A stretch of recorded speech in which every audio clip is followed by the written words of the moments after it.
पौराणिक कथाओं के अनुसार गणेश चतुर्थी व्रत करने और आज के व्रत की कथा सुनने का विशेष महत्व बताया गया। तो चलिए आज भक्ति कथाएं चैनल के माध्यम से गणेश चतुर्थी की बहुत ही रोचक और पावन कथा को सुनने और पाने का सौभाग्य प्राप्त करते हैं। कथा के अनुसार एक बार भगवान शंकर और माता पार्वती नर्मदा नदी के निकट बैठे थे। वहां देवी पार्वती ने भगवान भोलेनाथ से समय व्यतीत करने के लिए चौपड़ खेलने को कहा। भगवान शंकर चौपड़ खेलने के लिए तो तैयार हो गए, परंतु इस खेल में हार जीत का फैसला कौन करेगा, इसका प्रश्न उठा।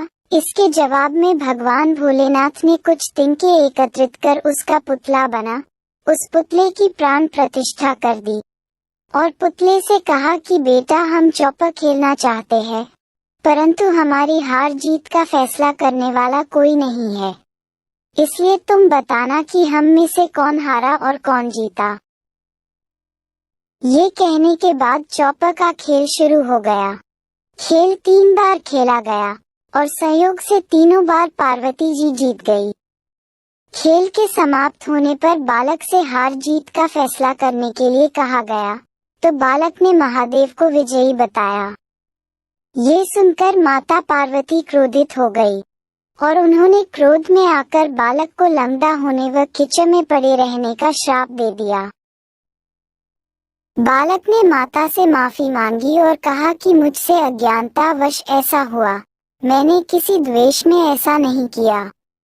बालक के क्षमा मांगने पर माता ने कहा कि यहाँ गणेश पूजन के लिए नाग कन्याएं आएंगी, उनके कहे अनुसार तुम गणेश व्रत करो, ऐसा करने से तुम मुझे प्राप्त करोगे। ये कहकर माता भगवान शिव के साथ कैलाश पर्वत पर चली गई। ठीक 1 वर्ष बाद उस स्थान पर नाग कन्याएं आईं। नाग कन्याओं से श्री गणेश के व्रत की विधि मालूम करने पर उस बालक ने 21 दिन लगातार गणेश जी का व्रत किया। उसकी श्रद्धा देखकर गणेश जी प्रसन्न हो गए और श्री गणेश ने बालक को मनोवांछित फल मांगने के लिए कहा। बालक ने कहा कि हे विनायक, मुझ में इतनी शक्ति दीजिए कि मैं अपने पैरों से चलकर अपने माता पिता के साथ कैलाश पर्वत पर पहुंच सकूं और वो ये देख प्रसन्न हो। बालक को यह वरदान दे। श्री गणेश अंतर्धान हो गए। बालक इसके बाद कैलाश पर्वत पर पहुंच गया और अपने कैलाश पर्वत पर पहुंचने की कथा उसने भगवान महादेव को सुनाई। उस दिन से पार्वती जी शिव जी से विमुख हो गई।